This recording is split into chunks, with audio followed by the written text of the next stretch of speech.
Let's get it. What up, sports fans all over the world? It's your boy, Mac the Giants fan, here with my guys, the horseman. I got Zion Zenith, Adam Costas, and y'all definitely know NYG Jeffy T is always shining that light down ever so brightly upon us all. This is the Premium Takes Podcast.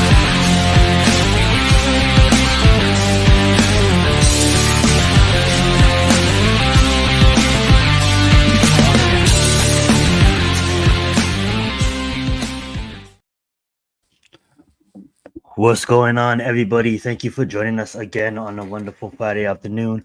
What's up, Nomads? We see you in the house nice and early. What's up, the Hardcore community? That's watching from the Hardcore community. Thank you for hosting this. Of course, another episode of Premium Takes. What's up, Daniel? Thank you so much for being here tonight. It's another slow season in sports, guys, but it's sports. There's always something to talk about. So we'll probably be covering March Madness because I know I just said slow, but we got March Madness, and congratulations, yes, to the Hardcore Sports. Thank you, co-founder of it, Mitch himself. We just hit 1K subscribers, so thank you everybody for the hard work and support for whatever platform you guys are watching from. We appreciate that, and thank you guys so much. That being said, though, it is a slow time in sports, but we always have something going. WrestleMania is right around the corner. We haven't really talked about WWE in a minute on this program, so I'll probably touch on that for a little bit as well. And then we got March Madness, will probably be our opening topic of the show. And then from there, we'll probably have just an open discussion about the draft that is coming up. And then, if you do dabble into the NFL, what's up, normal guy? Thank you for joining us today. If you do dabble into the NFL, then if we do dabble into the NBA, being that the playoffs is around the corner too, we'll get on that topic a little bit later if we do have the time. But who knows if it's gonna be JJ or not? Stay tuned, like you always do, and then the suspense is killing us as well. We can see what's gonna come down to. That being said, I'd like to open up the mic to my fellow co-host, Mac the Giants fan and Adam Costas. Hopefully, you guys had a amazing, productive week. And without further ado, let's just talk about March Madness, an open discussion. What's up, Alex? Thank you so much again for joining us on another Premium Takes, a big blue member. What's What good, up? What Alex? up? That being said, I'm gonna pass the mic to these folks because I know they know more about this tournament than I do. I think Mac has the game on right now. I do want to say shout out to HBO Max. You know what I'm saying? That's a win on HBO Max. But without further ado, over to Mac.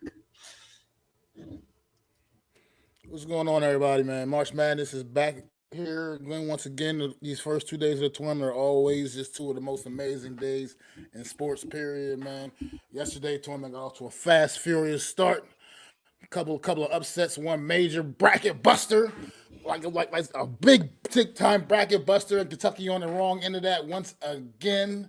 The Kentucky Wildcats taking an L to the number 13 seed Oakland. Yeah, Oakland. I'm not talking about Oakland in California, people. I'm talking about Oakland in little bumblefuck Michigan somewhere. Yeah, Oakland. That team, I think, winning their very first ever Bumblefuck NCAA Michigan. tournament team. You know what I mean? So it's this tournament, man, is always exciting because you just never know what you can get. All it takes is one, man. You just gotta get it done one time. Ain't no series of games. So you go out there, you slip up, you have a bad night, man, bad day. It can be all she wrote, man. And I Kentucky just was figured that out yesterday. I'm sitting here watching Grambling and Purdue right now. I mean, Purdue got like a little 10-point lead, I believe, on them right now. But oh no, excuse me. Actually, they just went up to about 13. But at the end of the day, man, that's still a little closer than you like to see a number one seed against a number 16 seed. You like to see them just kind of go out there and do like kind of what UConn did earlier today and just go out there and assert your will and dominance over how they destroyed Stetson, beat them by almost 40, nearly 40 points earlier today. That's what you like to see in these 116 matchups. Right now, Grambling is still kind of in there, within Rand's game, still early in the second half, and they can see how it can go anyway, man. So that's what's exciting about this tournament, seeing these kids come out here, man, and just get it, man. It's been beautiful. It's been off to a great start. Like I said, yesterday was so exciting. It was actually quite a few upsets yesterday, if I'm not mistaken. A lot more than what we've seen so far today. But at the end of the day, still been some good, exciting exciting games, man, and it's just been great. I love the first 2 days of the tournament. I always just like to try to dial in as much as I can. You know, I work most of the day, but at the end of the day, I still can't. I've been home and I've been watching basketball ever since I've been home, man. It's been just great games, man, all the way across the board. If you got anything, Adam. No, not as much as you do, Mac. I'm a little disappointed we didn't do our bracket like we did last year, which was a lot of fun. We didn't set that up this year, but next year, folks, we'll get it. But Mac, I want to ask you this question. Compared to last year, where it seemed like there were upsets all over the first couple of days, how does this tournament compare to last year? Is it a little bit more geared toward the favorites winning this year as opposed to last year? How are you coming away with the games? I mean, I wouldn't necessarily say that because, well, like I said, today hasn't been too many upsets today yet, but yesterday was full of them. I mean, there was a lot of upsets yesterday in the tournament. There was a lot of not just weren't any big time major. Only big major one was the Kentucky Oakland matchup. But other than that, there was still some quite a bit of upsets. I mean, you had some 11-6 matchups that didn't go the right way for some of these teams, man. And this yesterday, let me see. Let me go try to run down some of them. I mean, Michigan State, Mississippi State. I wouldn't really call that an upset, but Michigan State was the underdogs, and they went out there and handled their business. Duquesne was a 6 seed against a 6 BYU, and they went out there and took care of business yesterday. What else? Who else we had out there yesterday, man? Oregon taking care of business at 11 seed. I know Oregon's not a traditional 11 seed, but they won a very good basketball team. And had they not won the Pac-10, the Pac-12 tournament, they would not have been in the NCAA tournament at all. So, I mean, they come in as 11 seed, took out South Carolina yesterday in dominant fashion. I mean, they actually absolutely just put it on South Carolina. Uh, so yeah, it's been like I said, the big one, Oakland beating Kentucky, 80-76. That's just like I said, it was Who's a lot of Oakland? Like upsets I never heard of yesterday. them. It's just Uh, like that's pretty dope. You know what I'm it's saying? a small school in Michigan. It's a small school somewhere in Michigan. You know, I've I seen don't. them in the tournament before a few times, but they've never been done. They've never really been good. They've never done well. Just like I said, that was the first time I believe getting a W, if I'm not mistaken. Listen, I give it up to those Oakland kids, because that's going to be a memory that they'll have forever. On the flip side, those Kentucky kids, man, you got to wonder what they were thinking. Like, you see an opponent that is not familiar, that's a smaller school that doesn't have the same experience or pedigree as you, and you got to think, did they take them a little lightly? Is that what was the mindset? Did they It has hustle to you be out? that, right, Adam? It has to be that because when you think about Kentucky as a person Well, that doesn't watch March Madness, they're the cream of the crop. Like one of them. Correct me if I'm wrong, but you know what I'm saying? Like Kentucky been known I for mean, well, you basketball. can say yeah, probably went in there. They probably went in there that took that opponent a little bit lightly. I mean, but also that opponent also had a guy that was absolutely unconscious, hitting 10 3-pointers, setting a tournament record. This kid was absolutely unconscious, just throwing them things up. Had 8 3-pointers in the first half, if I'm not mistaken. And that just having it for an opportunity, this guy to have a moment, like he said in the interview after the game, he knows he's not going to go. He's not going in the NBA. He knows he's not attracting any NBA recruits. But he went out there. He had his big night against a national powerhouse on TV Wow. during March Madness, man. And it's just always a good story, man. Good feel good story. Just it's in general, man. I mean, the guy is not. He's no superstar. He knows his fate. He knows he's got a better opportunity to get in that accounting position than getting drafted. But at the end of the day, he went out there and he knocked down 10 threes against the Kentucky Wildcats in the first round of the NCAA tournament, man. And What that's a kind of bust, had a lot yo. to do with what happened in Kentucky last night. They just needed to put a body on my man and start letting him get them open looks and jacking them threes up because Y'all he came was off the putting them all bench the way and did down. that. That's crazy. He came off the bench and did Yes, that. he He came was off the putting bench them and put in work. down. Damn. All right, I like that. So So yeah, absolutely, man. That was and even last night in the late window, Sanford last night gave Kansas everything they wanted and some, man. And took a little bit of a controversial call late in that game, or Sanford might have knocked off Kansas last night as well, and that would have been another big time bracket buster. You know what I mean? So, and I like how it's almost got competitive. 2 of those in one day. Like I was watching, man. I had one game on before, and the team that was winning, that it was like a 13 versus a 3 seed or something like that, whatever the number was. It's kind of irrelevant. One team was better than the other. They were up by like 20. I was like, holy crap. To see some of these competitive games and see these schools who you don't the Iowa versus South Dakota? Right, to kind of fight to the end. I kind of like it. It makes the tournament more fun, more exciting, because I hate, when I grew up, there was a lot of dominant teams growing up where I was, your Dukes of the world, your North Carolinas, a lot of big schools just ran through the tournament. And these younger schools, where Cinderella stories weren't, they were few and far between. Now the talent pool is growing across. These kids are getting coached up better, and they're all playing at a high level. And you got to give them credit. When these kids get in the tournament, they're not seeing your school. They're just saying, hey, man, we deserve to be here. And so I like seeing a team like Sanford really go toe-to-toe with a big team like that. I really thought that's what this tournament's about, right? That's what you want to see. Not necessarily – Sanford may not beat Kansas, but you want to see them put up a fight. You want to see why they deserve to be there. And that shows you right there, and like Max said, a controversial call. You know how those things work. One call goes the other way, they could win one ball, one bounce this way, and away you go. So the fact that they came out and played hard, you got to admire that. And you got to love that. This is what you watch college sports for, these bowl games, these moments for these kids to really do something that's they may never do again, right? You never know when they're going to be in the tournament again, right? So, if I know that, like I said, I haven't played collective sport in a while, but I know that when I would leave a effort, even if I was against a better team, as long as I gave it my all and said, yo, we knew we might not have a shot, but we gave it our shot, and we took one of the best teams to the wire. You got to be proud of that. So hold your head up high. You made it to the NCAA tournament. You fought hard. I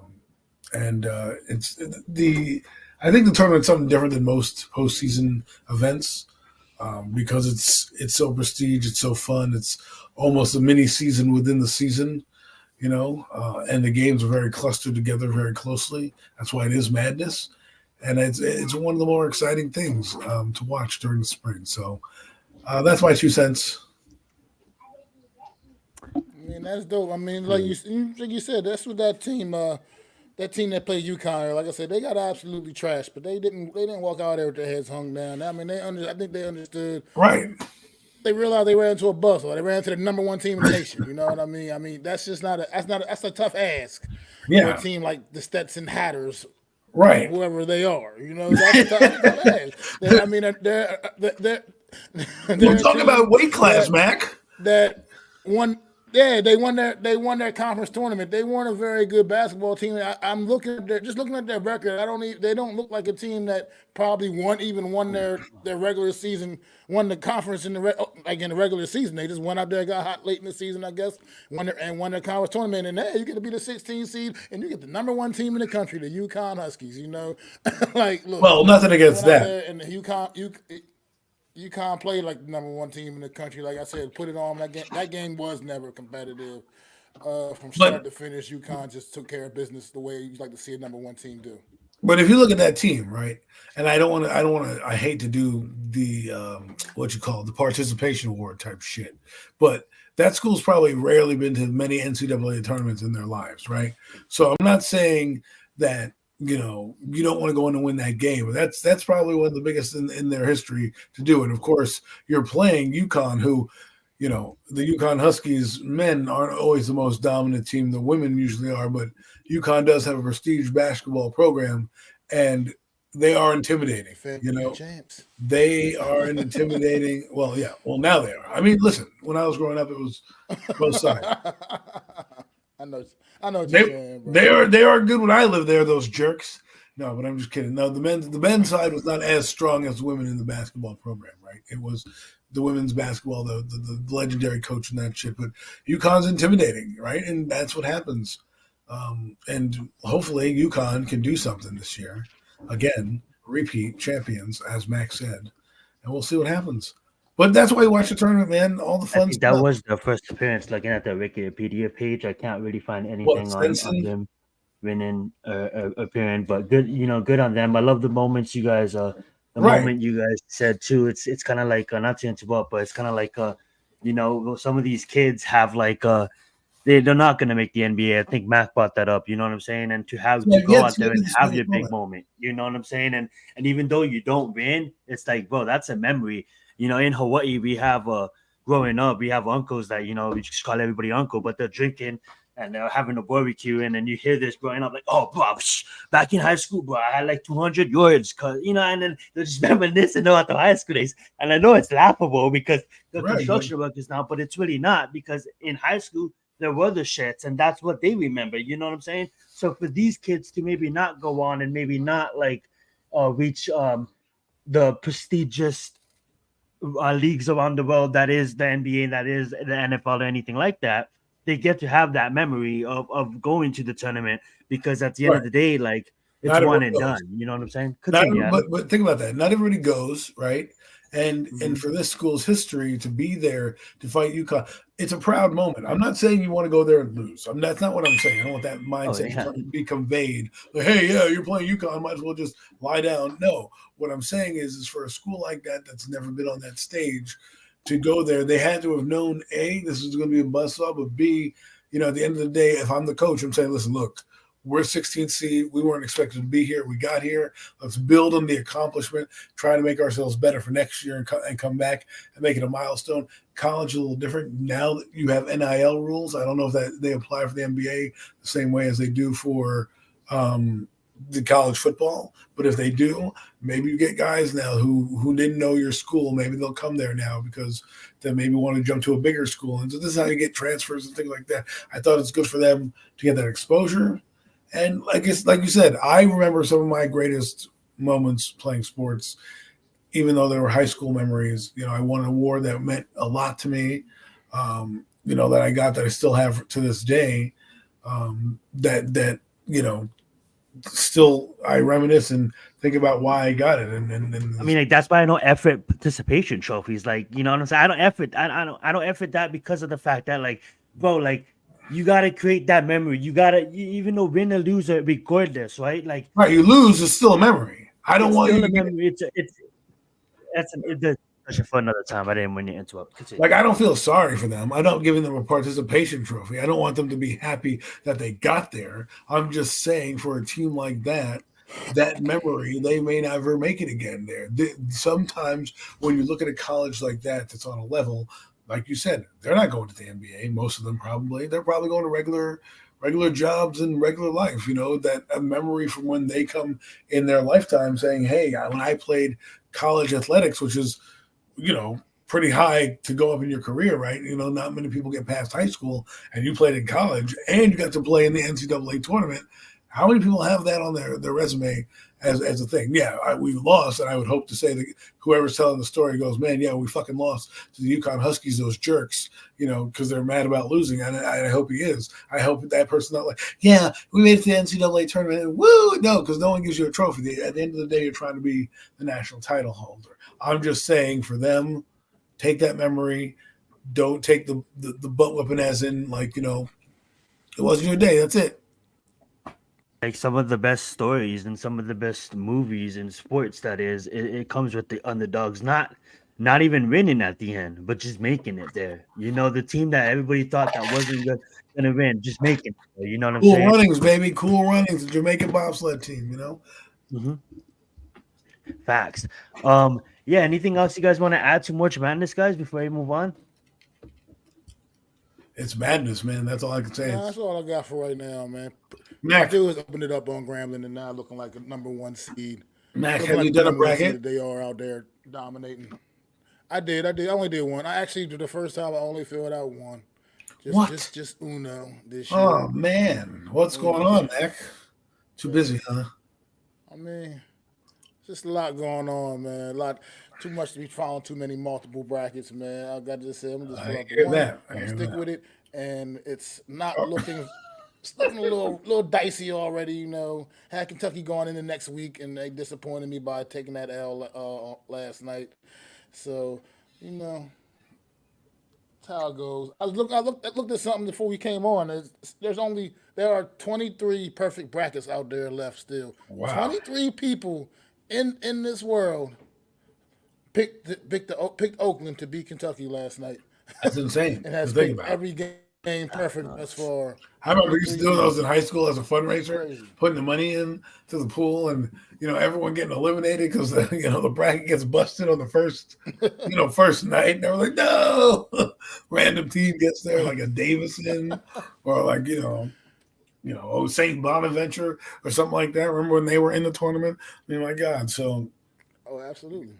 and they used to be a decent basketball program, but I'm just saying, like, it's like teams like that where you're like, wow, because they made when I was growing up, St. Bonaventure had like a mini run, and they had a pretty good run in the NCAA tournament. So because I lived in the tri-state area, they got a lot of burn. So, but those are some of my memories of March Madness. I always think this is the best time of year. If you get the right game, it can be fun. Sometimes have the games all day, right? You put them on TNT and all that stuff, and you get these games where these teams are just blow the doors off these teams. Like, man, and it's like 14 minutes to go, and you're like, man, they're down 20 points with 14 minutes to go. It's gonna be a long 14 minutes, man. It should be like a mercy rule. Like, listen, sorry, we can't put this ass whooping on you anymore. You got to go. Wow. Sorry. Oh, you're good. Don't even worry about it. I love it. That's what's up. As we move along, guys, let's dabble into. I guess we'll dabble into the world of the WWE for a bit, being that we hadn't touched on that for a minute. Don't spoil anything for Mac. Did you say do not spoil anything for Mac? Don't spoil anything for me, Mac. Oh, okay. SmackDown's going on right now. I haven't really been tuning in. I need to catch up on it, but dude, any major things that we should talk about or that we need to address on the program? I'm gonna turn it over to Mac. I guess he's been caught up. Without spoiling anything, how have you felt? I'm gonna ask you guys this. The question I'm gonna pose is, how have you guys been liking this lead up to WrestleMania? Has it been predictable, or has there been some shocking moments? Regardless of the matches already made, do you like the storylines on how things are playing out before the biggest event of the year? I'm gonna start it off with Mac and then we'll pass it over. Actually, let's start it off with Adam and then we'll pass it over to you, Mac. Well, thank you. I think from what I'm following, Monday Night Raw and SmackDown. I haven't got caught up with SmackDown. That's why I'm trying to say don't spoil it, people, because I got to do my homework tonight for obviously the remainder. But it's kind of dull because there's not really much going on. I think, some of the build-up of matches is like there's a lot of titles going to be on the line. I'm hoping that there's going to be a lot of title changes out there. I want to see McIntyre win. I need to see Cody Rhodes win. The Rock storyline is getting kind of convoluted. I think this is how I think it's going to happen. I think they're going to beat Cody Rhodes and Seth Rollins on Saturday. And it's going to be bloodline rules, and The Rock is going to rock bottom Roman Reigns and throw Cody on top of Roman Reigns. Cody wins the belt, and then The Rock becomes head of the table because he's now the final boss, right? So I don't really need The Rock to be in this. I thought it would have been better Rock versus Cody or something like that. That would have been better to me. You'd have Rock versus Cody for bloodline rules. If Rock loses, there becomes dissension amongst the ranks in the bloodline, right?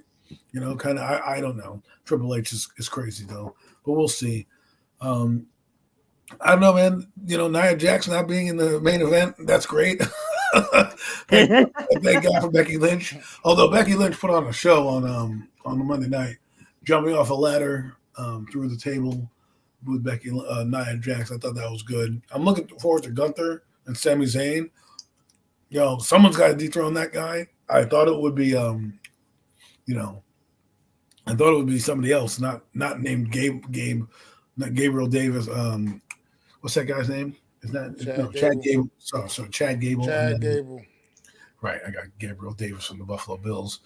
But Chad Gable, I thought he would have won it. I don't know where the push has gone for him. So I'm cool. I want to see what they're doing with the Money in the Bank title because, it's just interesting. Damian Priest has it. They still have the tag titles. They're in a 6-man tag title tournament. And just the buildup has been okay. I know there's going to be something mega happening because it's 40. Whether that's they're going to bring like the Undertaker comes back, something big is happening. There's 40 years of WrestleMania. There's 10 more years before you get to 50, which is going to be another mega event whenever they get there. I think the WWE's got a lot in plan right now. The storylines are what they are. Right, there's nothing changing. Soon you'll see some pop-up matches because they got to fill out 2 days of wrestling, right? Which I don't really know if I like anymore. I understood it the first couple of years. Now I just want to kind of go back to one main event, just make one night and just put it on a Saturday and just go banana. Put it on a Saturday, make it go long into the night, closer to, midnight, late, and you could even start it earlier. People would watch. It's Saturday. You put it on pay-per-view, boom. So anyways, I've rambled on enough. You all want to hear Mac and his thoughts. The floor is yours, my friend. Like you said, the Bills been this okay. I mean, they definitely built up these championship matches. Pretty much have every championship title basically on the line at this point. Every title. That's why it has to be big. Except for the meaningless women's tag team titles right now. That's the only one championship I can think of right now. Not yet. Doesn't seem to have that doesn't appear right as of right now. There's no match that I know of for that. Which ones are those? Those are the SmackDown ones.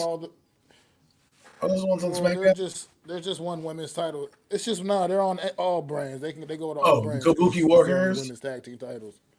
Okay. Yeah, they go to nobody wants SmackDown and even NXT. They ain't got no tag teams. So, that's WWE's fault. I mean, shame on them. They just haven't established it and built it. And that's if you're not going to take it seriously, then why did we ever come up with those titles in the first place? Because the titles are just basically meaningless and they're just a joke. I mean, it's just kind of quite ridiculous. There's actually a few good women tag teams that they could build up a little bit more and take a run at those titles and stuff like that, and just have the division be better. The women's tag team division be better, but it's just, the men's tag team division isn't really all that great the way WWE handles that. There's a lot of good talent, a lot of good teams, but they just WWE doesn't seem to respect tag team wrestling the way other organizations do. So, shame on them for that. But you brought up something, like you said, we could probably get a lot of different little pop-up matches now. That's where the build has fallen short. It's WrestleMania. You got to start building up the story. Right. We have 2 weeks away. You got the LA AJ Styles match that we know of. Other than that, that's pretty much the only non-title match that we really truly know of from WrestleMania for the most part.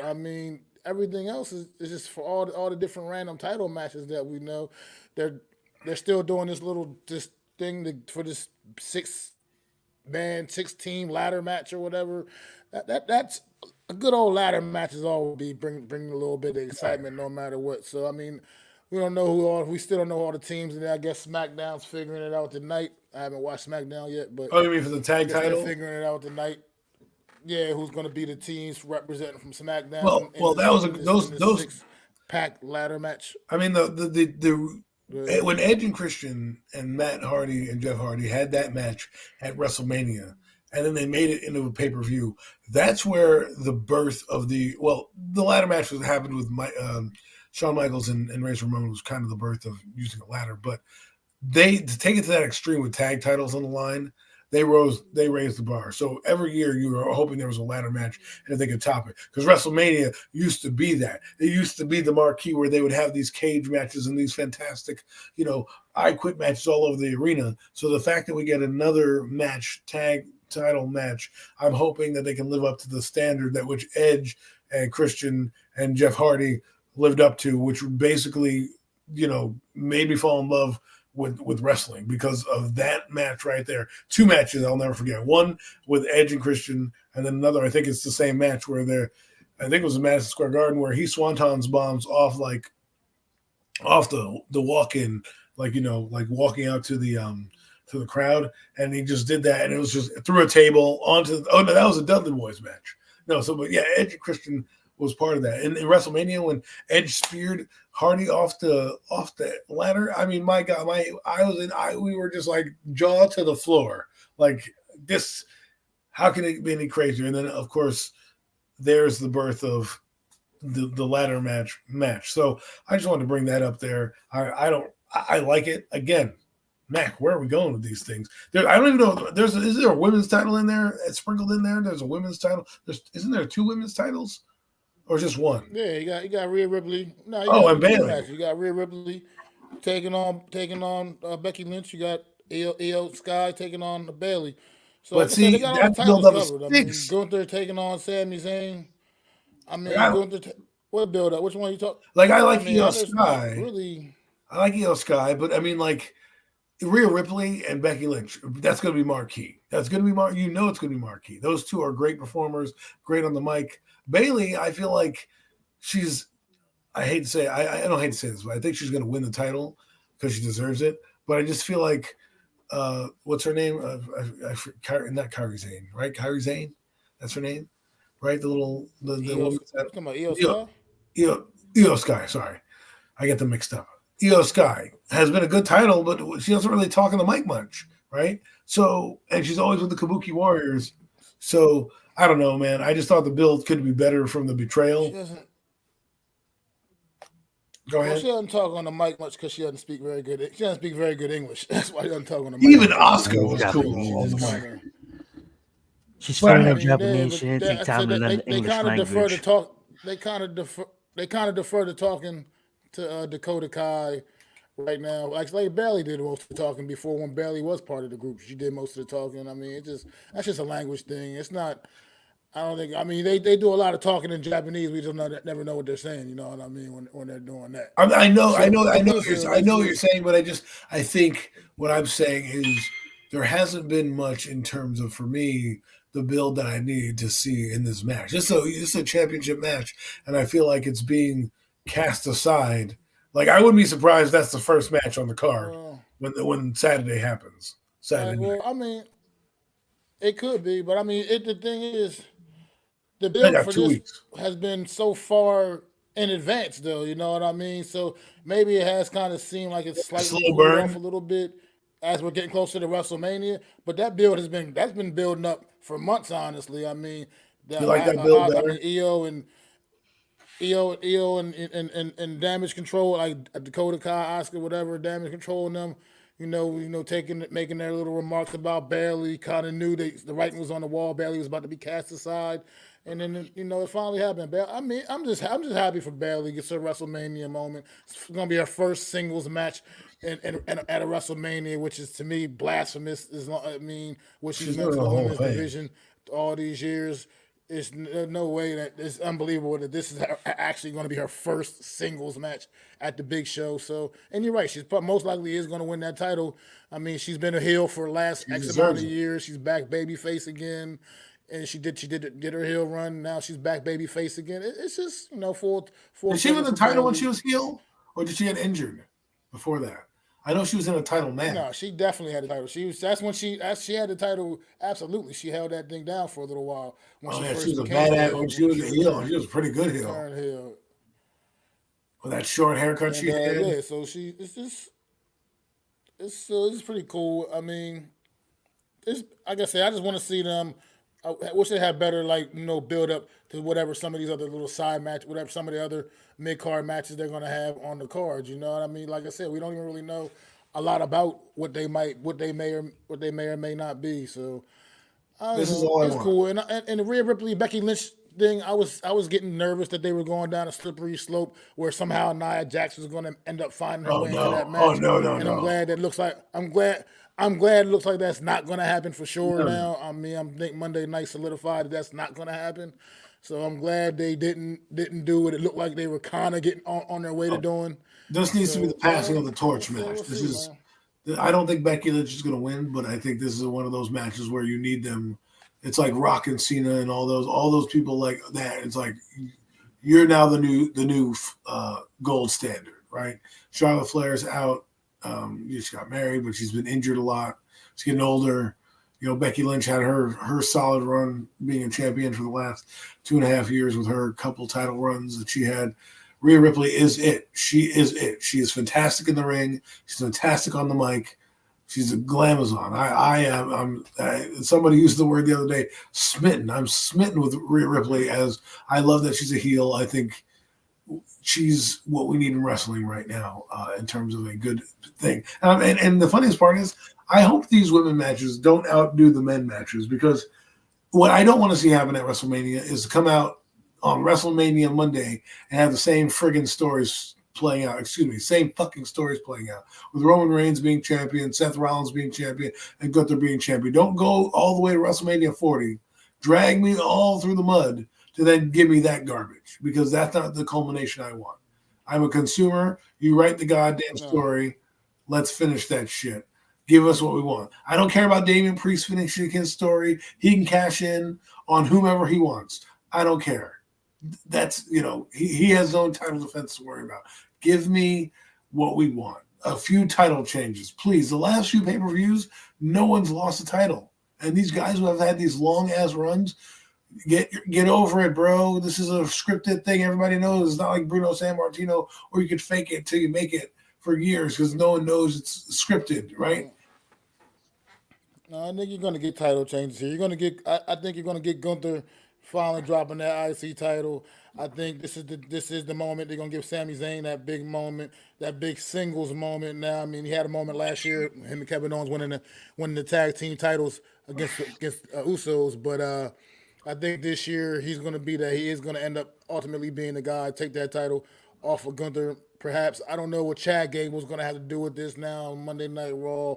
He appears that he's going to be kind of involved in this, become a little more involved into this storyline of this match now. So we'll see what his involvement is and what it possibly could be. So it is a little bit of a wild card, but I could see possibly getting Gunther dropping that title to Sami Zayn. Gunther starting to get prepped up for some bigger things, getting more prepped up toward the world title scene, because I think that's the level he needs to be on right now. Gunther, one of the most dominant champions in WWE history, not just here and with the Intercontinental title either. I mean, back in NXT UK, UK, he was the most dominant NXT UK champion, had that title for almost 3 years, if I'm not mistaken. So he's a guy that when he gets a title, he locks on to it and he holds on to it. I mean, so I think it's that time. I think he's done all he can do with the Intercontinental title, and it's time for him to move on to the main event scene and to the world title picture. So I think this could be it for Sami Zayn. Go ahead and win that title. He's going to be Mr. Money in the Bank. On some different things, man.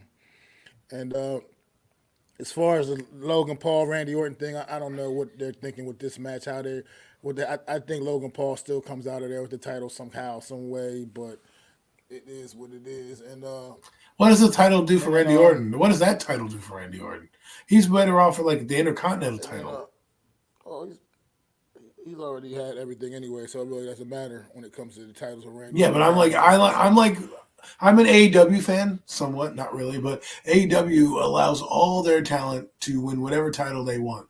As a matter of fact, Edge, my boy Edge, won the TNT title the other night. Go Edge, go Edge. But what I'm saying is, if you're on the roster, you should have a chance to win the title and be there. I hate when you have guys like Randy Orton go there and are just squash matches. Like, okay, fine. If he's retiring or, he's like John Cena, he's on that short circuit, fine. But if he's day in and day out, week in and week out, give that man a shot. We know it's fake anyways. Can we get on with this, man? Like, rip the Band-Aid off.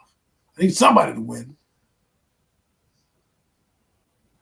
So, I mean, I actually only probably see Bayley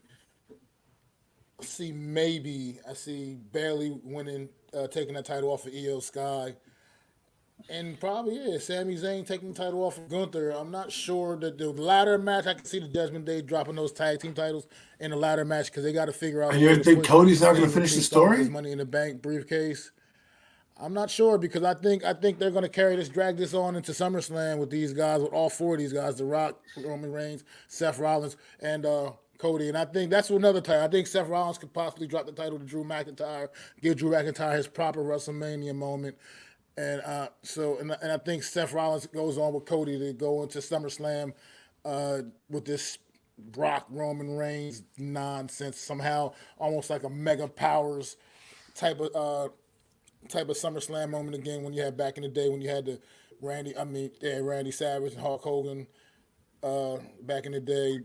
It'd be a moment kind of like that SummerSlam with these four in some kind of, I don't know, tag team main event or something like that. I don't know. I just see something crazy coming on out. Well, either A, it's going to be a fatal four-way for the title. Because think about it. If you hear me out. You just had Drew McIntyre beat Seth Rollins, right? Seth Rollins now, if Cody Rhodes doesn't finish the story, gets screwed over. Now you have The Rock, Roman Reigns, Cody Rhodes, and Seth Rollins. We already did that already. We already saw the tag team match at WrestleMania. Now you got to up the stakes. Well, guess what?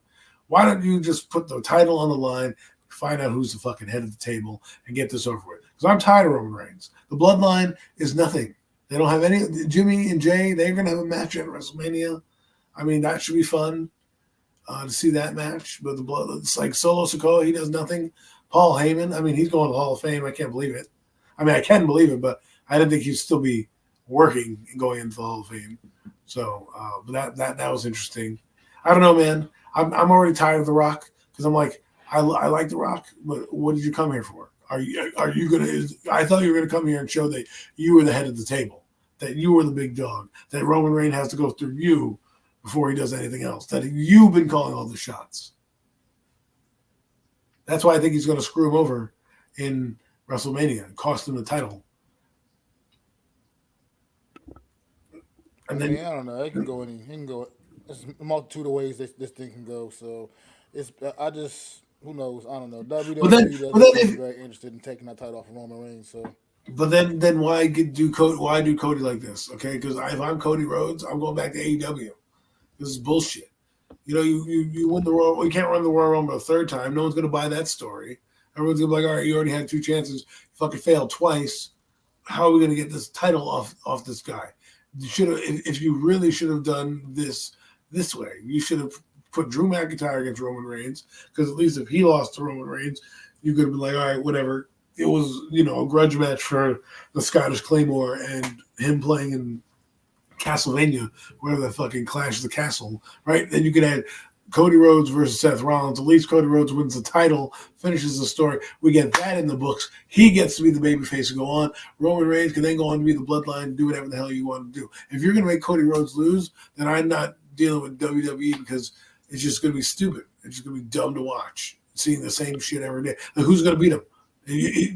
What? I honestly think, not to cut you guys off, but let's move along. I honestly think it is just all a true sideshow. Not really knowing anything, not really watching anything, but it is all truly just a sideshow.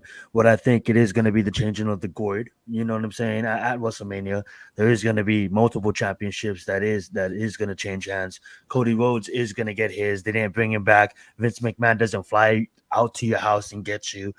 He's proven that he can say F the WWE, go on the road and make a bigger superstar out of himself, to the point where he goes down to New Japan, makes the American Nightmare, then comes back and claims his spot, winning the Royal Rumble 2 times. I don't see the WWE doing him that dirty. I don't see Triple H doing him that dirty. I do think that American Nightmares walks out of WWE with the championship.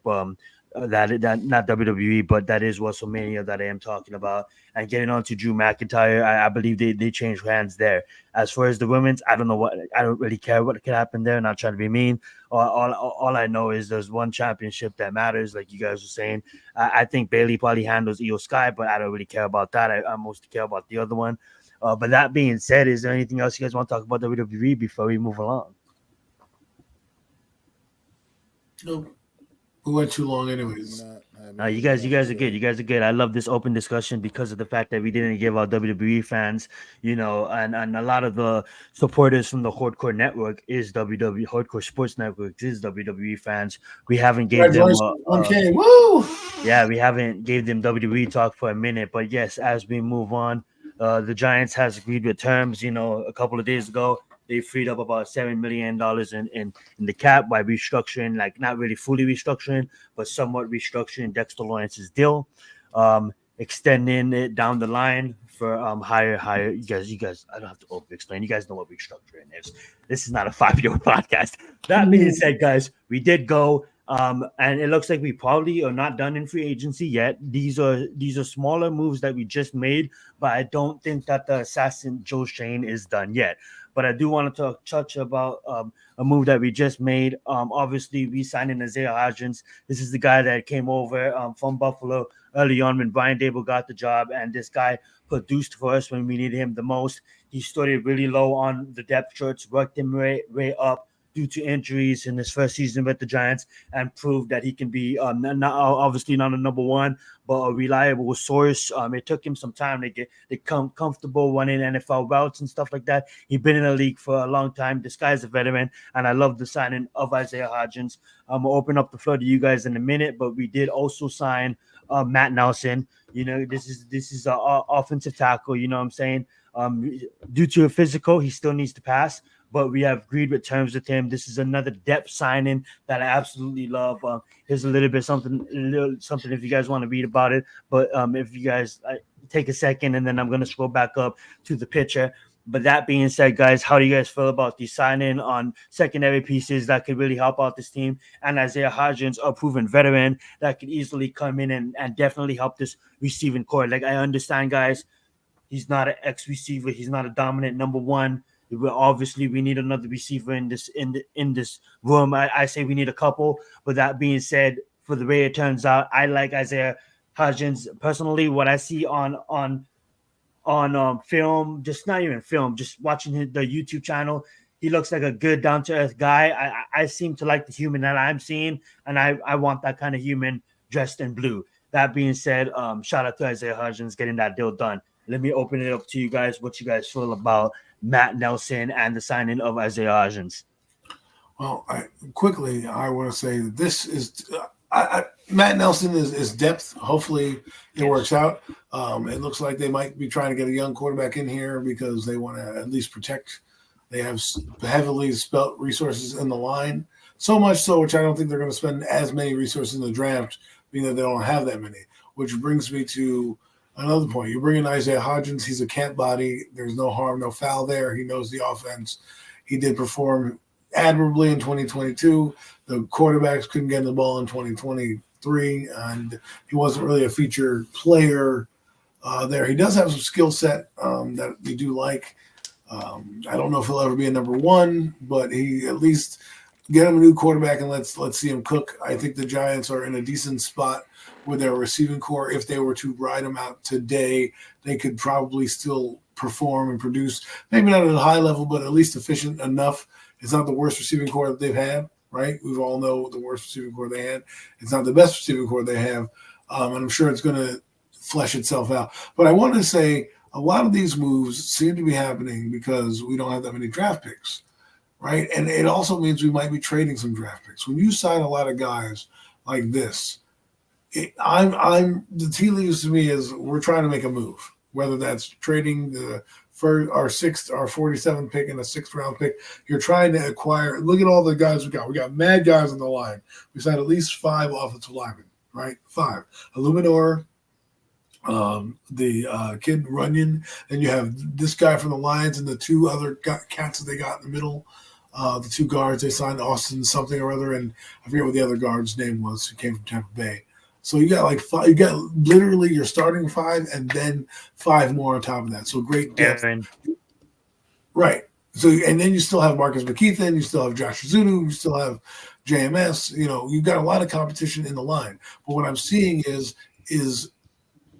little moves here and there that I think they're going to do because I do believe they're going to try to make a move to get a young quarterback in this draft. And the indication for me is you're signing all these players. The Giants are active in free agency. Last year they were active, but not this active, right? They signed John Renyan. They signed Jermaine Illuminor, right? They're probably going to kick Evan Neal. There's a rumor that's already told Evan Neal that he's going to move into the guard position. So for me, I'm just interested to see what's going to happen. I'm praying to the heavens that Drew Lock is my starter, if not somebody else, because I don't need to see. We already know who I'm talking about, and there's another rumor going around. I don't want to really spread that news, but there is a concern about his injury history. So that might be something they might want to look into, and I think that's a smart way of doing it.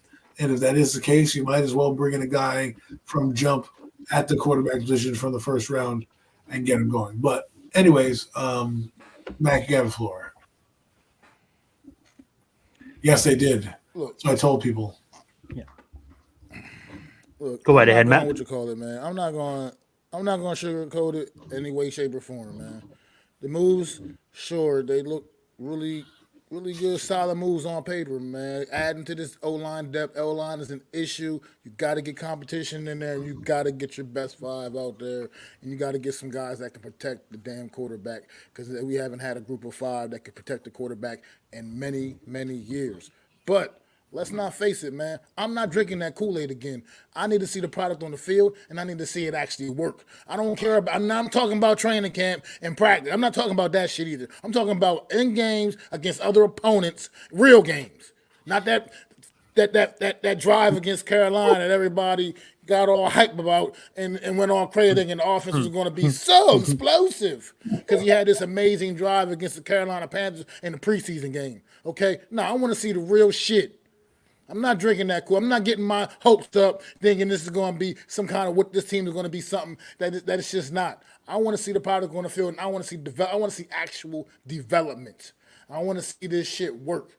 It looks good on paper, though. I will take my hat off. I will say, Joe Shane, you look like you're doing a pretty good job. You look like you really, like you fit, like it's like the light bulb has clicked on, and you understand what this team. Like I said, not only did you address the O-line depth, you absolutely addressed what the main part of the O-line that needed to be addressed. You know what I mean? So you went into that. You're getting a lot of guys, a lot of interior offensive linemen in here. You're just getting some, like you're trying to really build this up and get this right, man. So we'll see what happens.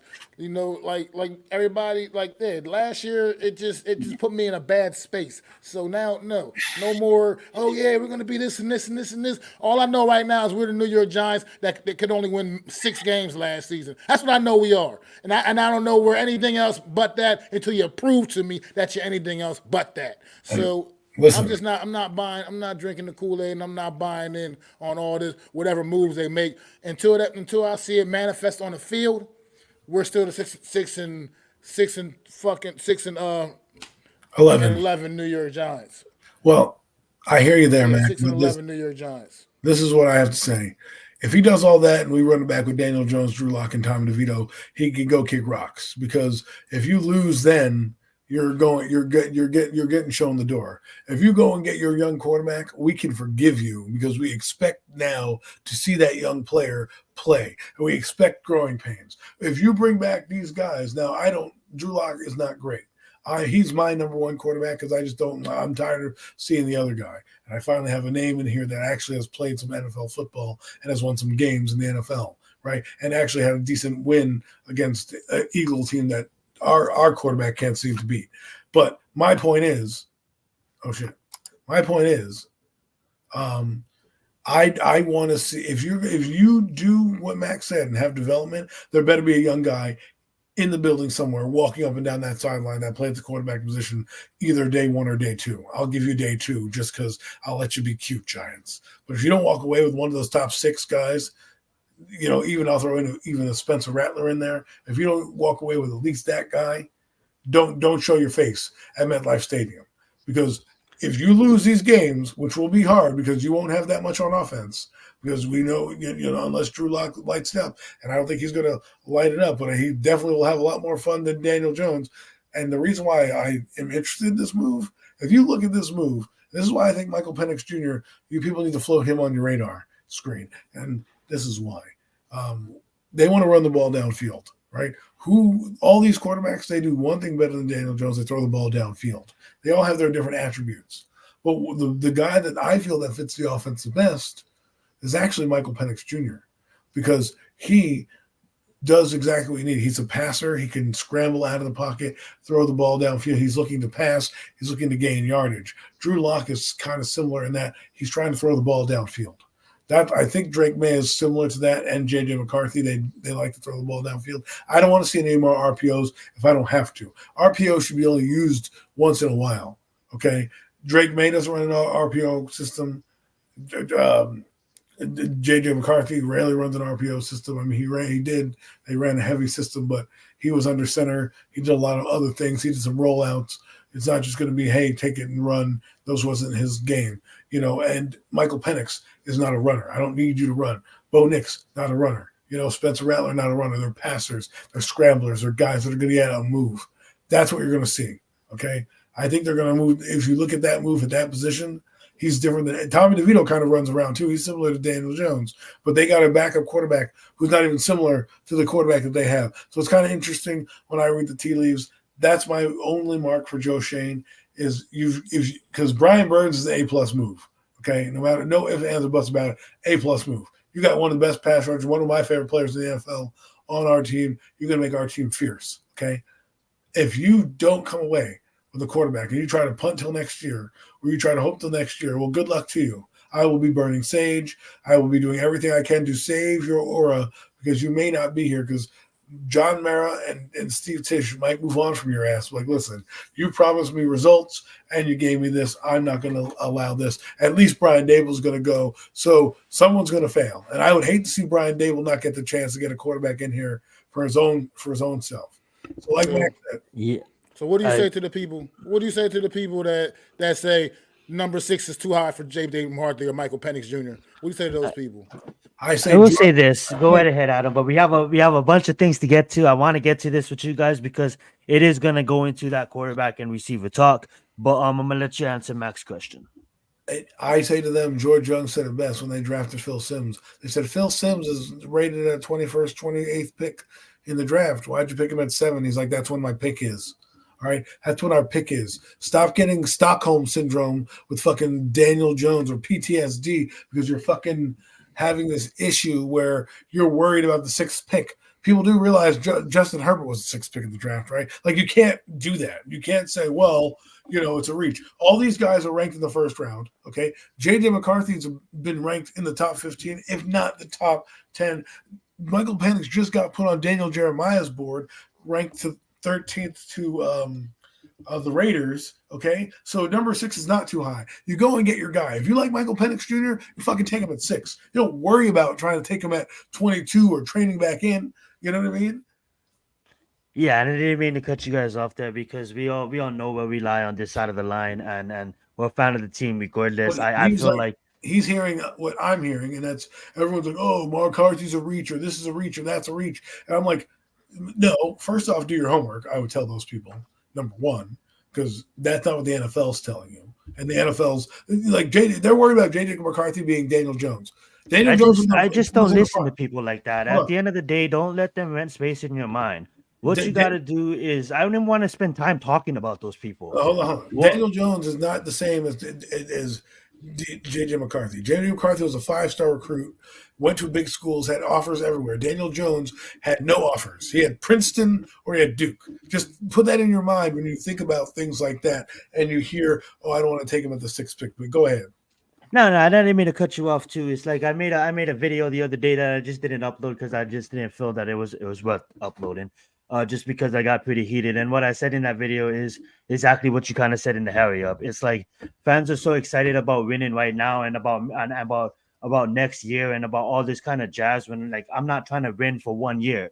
I'm trying to build for years of success. And I just feel like in any given draft, wide receivers, like you said in the hurry up as well, they grow on trees, basically. Every single draft, you can find a wide receiver. That is the most premium position that you can find. It's not like there hasn't been a draft where a receiver hasn't been got on late. And what I feel to do now going up to the draft is we know. I'm not trying to be cheesy, but there's your team Jacobs, there's your team Edwards. You know what I'm saying? There's like we're standing on like it always happens as a miserable trash can organization in recent years where the fan base is so split up.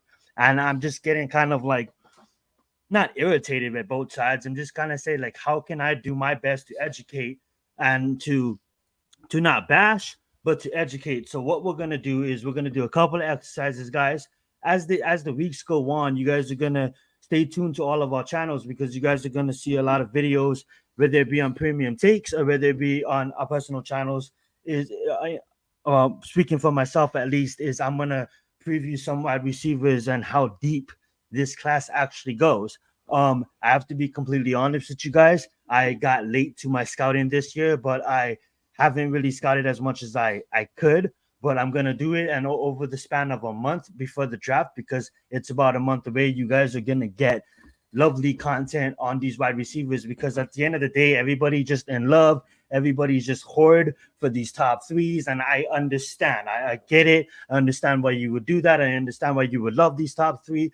But a lot of the times as the weeks go on and as people do their education and they start to get to see more media talking about these guys, and then they stop listening to the media and they start doing their own research. Like Adam said, for recent weeks, it's all been about quarterback, wide receiver, quarterback, wide receiver, quarterback. I'm done with that talk. It's about who can we get next. So what we're gonna do is we all stand by quarterback, right? So what we're gonna do is we're gonna look at some wide receivers right here. We're not gonna go in depth. This is just gonna take a 5-minute exercise. Then we're gonna look at recent draft years about wide receivers history. And then from there, we're going to do a mock draft as a team. I think also too, like I said, this is going to take 5 minutes because I don't want to give you guys half-assed results. I want to give you guys fully emerged breakdowns on all of these guys. If one thing you guys look at too, all of these websites, whether it be this website I don't really use this website. I brought it up this time because of the fact that it's so easy to see everybody on one screen. Everybody in all these websites, all these different media outlets, they're ranking these guys all over the place. So sometimes you might see Mitchell at fucking 10th. You might see Franklin at 12. You might see Xavier higher than Mitchell. But what seems to stay the focus is Brian Thomas at 4, Rome at 3, Malik at 2, and Nelson at 1. As a fan of getting a quarterback at 6, I'm taking them off the board immediately. I'm not talking about those guys.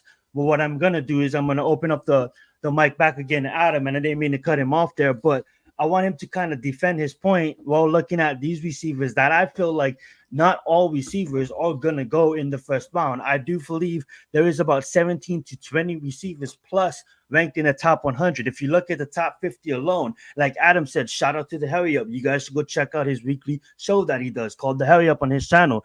He says right there, and I believe it. I looked into that. What he said, there's about 11 to 15 receivers ranked in the top 50. And all these media sources, like I just said, rank these guys different ways. Now, I get it, guys. You have different kind of receivers, right? You got your uphill, speedy guys type of guys and the slot type of guys. You got your true number one type of guys. They're all a gamble. Well, what we're going to do is we're going to talk about these guys for a little bit. Let these guys name a receiver that they're kind of eyeing in round 2, because we all need to know round 3. We all know that we need to address the position, but we all know we want to go quarterback number 1. So I'm going to open up the mic to, hey, what's up, Tommy? I'm going to open up the mic back to you guys. We go quarterback, whether it be Penix, whether it be whoever, JJ, whoever we go number 1. Who is the receiver that you believe should land at in round 2 where we pick? And third Ward Cougars all the way. There you go. Thank you, Tommy, for joining the show. That being said, though, I'm going to open up the mic back to you guys. Go right ahead, Adam.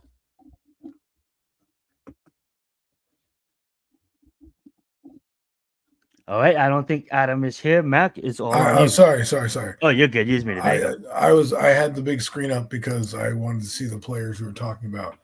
Yeah, and I realized that I was muted. But a couple of guys I like, some of them aren't on the list. They might be on the next page. But I like Troy Franklin here. I think he's an interesting get. Xavier Legette should be a consideration. Keon Coleman I do like as well. I mean, his 40 time is kind of is a little concerning, but I don't know if that's, you have to watch the game tape. Sometimes people don't run as fast on the 40 times as well. He's a kind of a box out receiver, jump ball kind of guy. I like Ricky Parasol right there. I think he's a decent player as well. He's got some hops. Good. I don't know if he is a slot receiver, but you can put him on the outside. Macalakai Corey is interesting. I love Tez Walker. I think he would be interesting. What's up, unpopular? I would love to get Tez Walker as well. Who's also kind of interesting is Jalen Polk. When you read about what he's done, you see that he's 6'1", ran 4.2, 4.52. That's not. You're like, oh, 4.5 is not fast. When you think about a guy who runs like that and is big, think of Akeem Nicks when he was there, right? He wasn't the fastest guy, but he was about 6'1", 6'2". He had that long arm reach. That's what you're kind of looking for if you were getting a guy like a Jalen Polk, right? I do think Tez. I like Jalen Polk. I really do. I think Tez Walker is a guy that will move up boards this next week as he goes to a pro day and helps out his quarterback enhance his pro day. They'll make some catches. I think you'll see him move up the board. But I do like Polk. I think he's a guy that's a sneaky player that you can bring in here. Remember, the Giants don't necessarily need a slot guy. They need a number one. Xavier Leggett could be that number one if you want. Tez Walker. I'm scared he might go to the Chiefs, but Xavier Leggett, if he's there, you take him automatically. Well, yes, absolutely right in that. If he's there at 47, you take him. I mean, I don't mind. I don't mind Lad McConkey, but if you're going to take a guy like that, take a Ricky Parasol. Give me a guy with a little bit more size, just to because when I reference, I do a lot of referencing to when I was growing up, right? I don't know if it's going to be DK Metcalf. DK Metcalf was a beast. I think DK Metcalf, isn't he a little taller than Xavier Leggett? We'll see. We'll see what happens, man. He reminds me more. I know Leggett's that guy. He played pretty well for Spencer Rattler. Spencer Rattler helped make that guy, who he is. But anyways, what I was saying is, Adam, I do want to pull up this other website. It's kind of outdated, but like I said, all these websites, they rank these guys pretty different, and that's how you know that there's so much wide receivers in this year's draft. But continue. Well, to kind of articulate this point, the Giants have a lot of miniature receivers right now. Everyone's kind of 6 foot or under. And I just sometimes think, you get a Kean Coleman, Xavier Leggett, a guy who has a little bit more body to them that can be physical down in the red zone, that, can go up and get a jump ball 50 yards down the field, right? And that's what we kind of need here. And Xavier Leggett ran a 4.39. We don't think that guy can take a top off of defense. He's almost as fast as Jalen Hyatt, if not faster. Okay. And now you're talking about you bringing. So let me. I was thinking of Worthy. I'm sorry to interrupt. Oh, he's good too. I meant Worthy would be gone. Xavier Leggett might be there. I'm sorry. Continue. Xavier Worthy might slip. And then open up the mic to Mac too. Open discussion about it. Sorry, Mac. But to land this plane quickly is all I'm saying is I want guys that are a little bigger in stature than what we have to be a little bit more physical, and that can do the jump ball, because I think the next quarterback is going to have to be able to do back shoulder throws and be able to throw the ball downfield, and we're going to need a guy that's going to be able to catch a 50-50 ball every once in a while. I think there's going to be plenty of talented guys in the second round that you don't need to worry about being pressurizing yourself in the first round. I think you should pressure yourself to get a quarterback, because there are a lot less of those than there are receivers. Sorry, Mac. No, you're good, Adam. Well, I'm not going to have that much more to add to it regardless. I was just going to say, but obviously, like unpopular opinion, shout out to my guy, Unpopular Opinion Sports. Go sub up to him if you get a chance to, man, over there at his channel, Unpopular Opinion Sports. But, yes. Yeah, obviously at 47, especially if we get that quarterback in round one, 47 is able to get on the board. To me, that's a no-brainer. You just got to get that guy, like you said, size, speed. He has it all. He has all the tools, man. So if he's sitting up there at that pick, that's just like, to me, that's, you don't have to think about that one. Well, what's interesting to me? I think you did mention the guy that I want to talk about a little bit, because I really like Keon Coleman, man. I like him, what he did, Florida State, big physical receiver. People get a little nervous with the 40 time, but he's still 40 times. You watch this kid play football. It doesn't matter. You know what he does on the field, and he's a big physical receiver. He catches the balls with his hands. Who is that, Strong, Mac? big, strong hands. You know, Keon Keon Coleman from Coleman. Florida State. Keon Coleman? Gotcha. Sorry. Yeah, and it's just these are the kind of receiver the Giants lack on just don't seem to have right now. I would On love their him. roster. They need a guy like him that can go up there and go get them 50-50 balls and really body those D backs out and just like a big intimidating receiver. This guy's a specimen. I mean, he's an absolute specimen. He's not. He's just. It's almost. I mean, he's like he reminds me of get like the almost like the Anquan Bolden vibes from a guy like him. You know, a guy like just go out there and just body dudes and go up there and make the play, man. So I think he's a guy that I wouldn't mind seeing join this roster. If fate comes down to that too, a guy you shouldn't be scared of and say you think he's too slow or some stupid shit like that. You know what this kid can do, what this kid can do on the field. That 40 time doesn't scare me at all. I would he's definitely been on my radar, uh, high on my radar, man. Because I think this kid can play, and I think he's like I said, he's just the kind of receiver. We have so many of the little. We got Wandale Robinson, Jalen Hyatt, and guys like that. Darius Layton. We got enough of those guys, man. We need a guy that can go up there and body somebody, out there. Guy down in that red zone. We need a play. We got a guy we can throw that thing up to. That we know we got a strong chance going to come down with that football. Like I said, he goes up there and catches footballs with his hands. He's not a body catcher. He catches it with his hands. Has great instincts, man. And that's just the kind of receiver this team is lacking, and they definitely need that. And I will say this about Keon Coleman. Focus on his 40 time at his pro day. I don't know if his pro day happened yet, but that's when you're going to focus on the 40 time because he'll be able to work on it. Right? The 40 time at the combine, these guys aren't track runners, okay? They're not going to line up and get the right footing and blocks. They're running 40 yards from the jump. And I'm glad you put that guy up there because that's a guy I want to talk about in a minute. But Keon Coleman is a guy that, again, watches film, watches tape, go off of that more so than a 40 time because that doesn't necessarily – just because he ran it badly at the combine doesn't mean his pro day he won't be better and improve that time. It also doesn't mean that's how slow he's going to run. Jerry Rice had a low 40 time but ran by guys in the NFL. So just remember that. The Brandon Rice, I like him too. I think before you speak on him, I do want to kind of introduce him. Why I brought him up because of the fact that this guy I don't think is gonna go early second. I honestly don't. This is a guy that if we go into a different position, guys, if say we don't go wide receiver in the second, this guy might be a guy that teams really want late in the second or early in the third. And we might be in a position to maybe move back up in late in the second to get him or take him in the third. But open it back up to Adam. I'm sorry. I just wanted to give an introduction on why. Because I don't want people to – Brandon Rice, I picked no. I don't think you take him that early. But if he does make it to the third in our third round pick, what do you guys think of taking the Brandon Rice? But continue, Adam. Didn't mean to interrupt you. I wanted to go back to one thing is we had the Bolitnikov winner on our team last year, okay? Mm-hmm. And the Bolitnikov winner is the number one receiver in the country if people don't know, or that award's given to the number one receiver in the country. So my thing is this. We still don't know if his potential is being lived up to, right?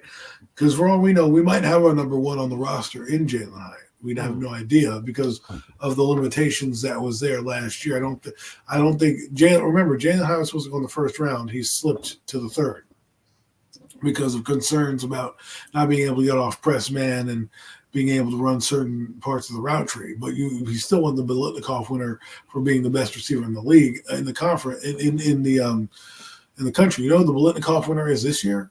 I do believe it's Marvin Harrison Jr. So just put that in perspective. Yeah. Just put that in perspective of what we're talking about here, right? In terms of an award. So I'm not trying to say Jalen Hyatt's going to be number one. What I'm saying is if you believe in Jalen Hyatt and you go in to this next receiver, you don't have to pressure yourself to get a number one because he could be your number one. Now you get a guy like a Keon Coleman, a possession type receiver, a guy that we haven't had in a while or Brandon Rice, like we have up here, who again is going to be a possession kind of guy. Jump balls. He does have some breakaway. He wasn't slow. He wasn't as slow as Keon Coleman. He had like a 4.5, 4.4 run, something like that. So he's got some juice to him. He's just coming into his own, right? He's still young, playing receiver. I think he wasn't at USC long. So he probably he transferred to us. So he didn't have the same exposure, but still to show Colorado. So he comes from that school where he's not as featured, and now he's at USC. Whereas with Caleb Williams, Caleb Williams helped put him on the map. He couldn't be on the. I hate to say this, Colorado didn't have Shooter Sanders, right? For that, yeah. And so Brandon Rice probably didn't get the recognition that he deserves. If he's on that team with Shooter Sanders, we're probably still talking about his name. Coincidence how that works when you have Caleb Williams on your team and you're now becoming a draft pick. I don't want to say anything. I don't want to poke the bear. I don't want to start any brush fires here, but that's what I was. I agree with you to a certain extent. He reminds me more of a Will Fuller kind of guy, Jalen Hyatt. So we'll see. William Fuller for the Houston Texans kind of was similar. Was an over-the-top kind of guy. Got you like 800 yards a year, but had a lot of big plays. If we go back to that list of receivers, there's a couple more on there that I wouldn't mind taking. I want to go to Mokalakai Corey because this guy, Mac brought up a great comp, Anquan Bolden. You want to talk about Anquan Bolden? This guy is your Anquan Bolden right here. 5'11", 210 pounds. The guy runs angry. He runs like he has a purpose. He was a running back, I do believe, before he switched to a receiver. And he's got the measurables to play inside and outside. And at 200 pounds, he's going to be able to come down and crack block in the slot. He's going to be able to break tackles, and he can play outside because he has the speed to do that as well. So and this guy won't be had probably till the second or probably late second, early third. That's another guy you could look at who I would probably like to go in a different direction in terms of just height, speed, weight. But this is a guy that can come in here and help out with the Wan'Dale Robinson. He can be your Kadarius Toney, a jack of all trades kind of player. I know that name doesn't ring up. People don't like the name Kadarius Toney, but if you're using his skill set, that's what kind of Mokalakai Corey is just like that, except he's got more juice in his legs and more power in his game. So that's a guy that is rising up draft boards. Devontae Walker, I think, is a solid prospect. I think his ceiling hasn't been reached again. And feel free to jump in here, Mac, with any receiver you want to talk about as well. But he's a guy that I think if the Giants do go get Drake May, you may want to consider getting his teammate, Tez Walker. I think they built a chemistry. Look at his 40 time in the 40-yard dash, a 4.36 at 6'2", 193 pounds. That's explosiveness. That's the type of measurable you want. Again, we don't have that type of receiver on the roster. A guy who's kind of lanky, can go up and get that jump ball. If you look at him, he's 6'2". His hands are huge. He runs a huge 40 time. That arm length is pretty good. And the weight is 193. So while he is a little skinny, probably still some room there to add a little muscle as he grows into his body in the NFL. So there's a lot of things. I think Tez Walker has a lot of upside. Probably didn't get to reach his upside due to the poor offense that he was in last year. Absolutely. I agree on that 100%. That terrible offense that he was in. I mean, they lost one of their key receivers the year prior. And I think it was Downs, Josh Downs. Josh Downs. And he was pretty good for them last year. It really blew up. And then this year, they had a ton of problems, but he always stood out. He made his catches. He had decent catch radius. The numbers don't pop off the screen. But again, they had a horrible team out there, and they didn't do it that well as well. So we'll see what happens there. A few more guys. Actually, I don't know if he's on this page, but the McCaffrey kid, I really kind of like him too. Christian's brother? Yes, Luke McCaffrey. Again, it looks like a dork there, but he's 6'2", 198 pounds, kind of a stockier guy. He's a solid player, 4.46 means you could probably put him on the outside, make him, they say, a slot receiver. I don't like to put those guys in a slot. I do only if there's a small cornerback on them, but since everybody's putting their main guys on their main guys, they can play everywhere. If you're a receiver, to me, you need to know how to play inside and outside because God forbid somebody gets injured. You need to move outside. You can't just be limited to the inside. But he's a guy, again, I'm not saying these guys are going to be fantastic, but, at least if the Giants can get guys in here and bodies in here, you can get them to develop because obviously we need a receiver. We need a number one, but Jalen Hyatt can take the top off of defense. If Waller comes back, which I don't know at this point, Darren Waller deserves to be on the team. I think he should be fired, to be honest with you. I mean, what are we doing with this guy? We need money, and you're holding us up. So I think you should do some stuff. It's true. It's true. Victor Cruz was a decent slot guy. I do like the receiver Rome Wilson too. From Michigan? Yes. I think he's on the first page or second page. Yeah. Well, they have him higher. Rome Wilson is higher. Was he higher? Yeah, in second. Low second. I just saw there he is. Top 10. Yeah. So Top 10. he's another guy, again, I think has a good skill set the Giants can possess. A little on the smaller side with the 185. When you look at weights, right, you got to think about this. When you're a slot guy, I always was taught that the smaller you are, the harder it is going to be off press, right? So if you got a guy, he's 5'11", 198 pounds, that guy is probably going to be able to play on the outside because he's got the physical muscle to play. 185 at 5'11", while he might have the height to play at that side, 185 is a little smaller, may not be able to get off that press. So you're going to move a guy like Rome Wilson inside to get off because a lot of the nickel corners aren't playing bump and run, play a lot of zone when they're there. And that's why you see a lot of the slot corners do what they do, right? When they do play man, sometimes it's against the bigger corner, and that's the matchup. Like Wes Welker was the epitome of the slot corner, right? He kind of, to me, I wouldn't say he revolutionized the position, but we didn't call a slot receiver. It was number 3 receiver. That's what it was, right? You had your third receiver, right? Isaiah Hakeem wasn't, considered a slot receiver, just a number 3 receiver on the greatest show on turf. He played inside, I guess, in the slot, or they moved him around. They were interchangeable. It went for him, Torrey Holt, Isaac Bruce. They all moved around. And then it wasn't until Wes Welker came into the slot where there was a designated role for these little jitterbug guys to actually flourish in. And so that's why you get it. Now, the guy that I love who plays slot, who is very big and is in the NFL right now, is Michael Thomas. He's 6'3", 210 pounds. And the reason his matchup was so good is because he goes up against these little guys. He can push them right over. So I think the Giants need a physical guy. I don't want them to get one of these little puny, like we have Isaiah McKenzie. Do I need another Isaiah McKenzie? Do I need another Wandale Robinson? Do I need another Smurf? G Nation Inside Sports. What's up, man? You can call them the Smurfs. That's our receiving core's name. Is going to be called the Smurfs. I think Bryce Ford Wheaton is like 6'3". Let's get we need a couple possession receivers. Bryce, Kean Coleman, guys like that. Even Ricky Parasol, I know they like him in the slot. Again, I have my ways of doing things. Like I know I'm old school, but when I conduct a receiver, if you're over a certain height to me, you play inside and out. Like you said, we need something different. We need something like what we don't have is one of those big body receivers that can go up there, like you said, and just like body people out and make plays. We need that right now. That's what this roster is lacking as far as in the receiver room. Anyway, you need to get one of those. Well, we need more. For sure, man. We need a big physical.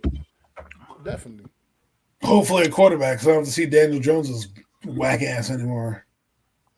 Absolutely, guys. So thank you. Yeah, that was a wonderful exercise. We just spent good 25 minutes breaking down a bunch of receivers that you guys should go look into and many different ones. They weren't just all many different ones. Absolutely. They have a lot of potential. Absolutely. At that 48th is where we pick in the second? 47th. But see, 47th. I just want to say this. The reason why this is a good draft for the receivers is because there's deep players at a lot of positions. This is a deep draft. That's why I'm saying you don't have to go wide receiver because there's going to be cornerbacks, linemen, defensive players taken that are just as good in that cluster of receivers that are good that people are going to take because they need as well. So some of these guys are going to get pushed down the board. And if you have more of a surplus, you have a better chance at RIP Jeffrey. You have a better chance at getting one of those guys because you have a plethora of receivers as opposed to a quarterback where there's only about 6 really good ones, in that cluster, and they may not make it down to 47.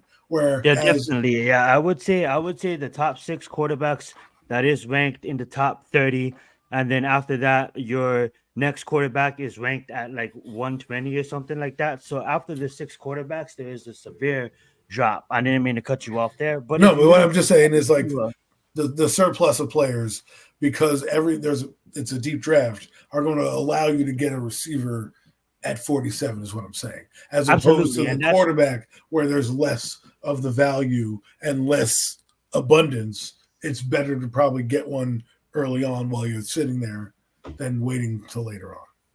Absolutely, which proves itself, man. You got I mean, when it comes to the receiver position, you got a better shot at getting a stud day 2 and 3 at the receiver position than you do at the quarterback position. I feel like you got to address that QB position day 1, man. Night 1, address that because you just got a better shot. I mean, look, the best receiver from last year's rookie class receivers was a day 3 pick.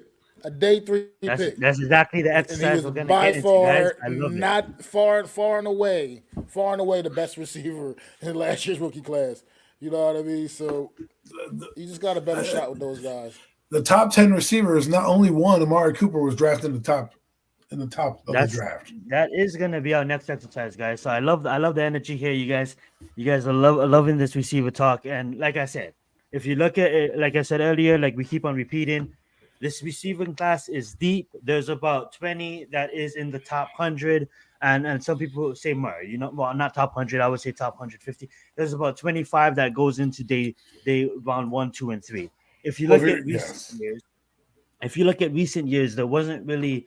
There's a couple of years that had really good receivers, but majority of it, I was looking into this the other night, and I wanted to bring this to the show because, like I said earlier, wide receivers, they grow on 3 trees. So rather just keep on saying like, oh, we all know where we stand on quarterback, and instead of keep on bringing that up, let's just do an exercise as well before we end the show with a mock draft of wide receivers that is performing in the league that wasn't really mocked, as high as people thought they would, and then look at they overperformed or they got taken. So sometimes if you really look like it, and if you really look at history, quarterbacks is always going to be the value position because they touch the ball on every play and the most important position in all of the NFL. So when you think about it that way, and there's true 6 that is going to go, let's look at recent years, and we can look into quarterbacks too. But let's look at wide receivers and let's look what they were taken. Now, this one, guys, is going to be the 2019 draft, and we're going to go for the last 4 to 5 years and just highlight single players that was at the wide receiver position. Now, this wasn't a year at quarterback, and we all know that. Now, why I want to mention that at first, you're going to see a lot of the times people being like, well, you can see the same can be said about quarterback. But if you think about it, this year is really special at quarterback. And we all know that the 2027, 2028 year is going to be just special as well, with all of those Orch Mannings of the world, your Malachi Nelsons of the world, your Nikos of the world. But this year in 2024 is a really special year for quarterbacks. So what we're going to do in this exercise is we're just going to look at wide receivers that was taken, right? So this is the 2019 draft, right? Look at wide receivers. Look how much great wide receivers was taken, right? But look at Deebo Samuel. Look at A.J. Brown in the second. We also look at DK Metcalf in the second, too. If you look at Terry McLaurin, he was taken in third. So right there in 2019, people may be like, oh, this wasn't a deep wide receiver class. Yeah, I get it. This year's, to compare it to 2019's, is better. And when you can even get someone like, people can say he wasn't as productive, but you can get someone like Hunter Renfrow, and then you can get someone on our team with Darius Slayton. I just feel like there's always receivers to be had. Let's move on to the next year, and I'm gonna let the boys chime in on this as well. And continue you guys' points on wide receivers. And I wasn't trying to interrupt you guys, but I just kind of felt like we were saying the same things over and over again, and I was just trying to move along the show. That being said, though, let's go down to this year and look at wide receivers that was taken later on. Like Max said, last year Puka was taken in the 5th. Let's look at it. Jerry, how is he doing? Pretty decent, right? But he just traded teams. Not to knock Jerry Jeudy, he hasn't reached his full ceiling, right? Would you say that CeeDee Lamb was better? Hell yeah, you would say CeeDee Lamb's better. Would you say that Justin Jefferson was the best wide receiver of this class? Hell yeah, you would say Justin Jefferson wide receiver of this class. What, you get Michael Penix in the junior that just signed a $90 million contract with his own team, the Colts? Hell yeah. Let's even go down further. You know what I'm saying? You get a Chase Claypool, Gabriel really not Davis. the number one, but exactly where I was going, like Gabriel Davis. So that being said, I'm gonna open up the mic to these guys as I'll just show you guys. I'll let them talk, but I'm gonna just show you guys the Can list you go of to the 2023. 2023. We can Yes. skip to straight to Well, if you do this for the draft, if you were to do this regular season, right, Mhm. and you would have put up the top 10 receivers, only one receiver in the top 10 was drafted in the top 10. That's leading the NFL in receiving. Okay, so if you could pull that up at some point, that'd be great too. But this is the 2023 draft. You look at this one; they're littered with receivers. Okay, all over the place. You know, Jackson Smith the Jigma was picked in the 20. You know, you have Rashee Rice, who everyone's talking about. Tank Dell, right? Jalen Hyatt was supposed to be the first pick off the board. Cedric Tillman, people liked a lot too. You know, you have Puka Nacua in this draft. Okay, you know, you have a lot of players in this draft. People loved Xavier Hutchinson, right? 2022 was just as good as well with, you know, Addison. I think Addison was in this draft, but look, LA took, you know, you had Zay Flowers taken at 22.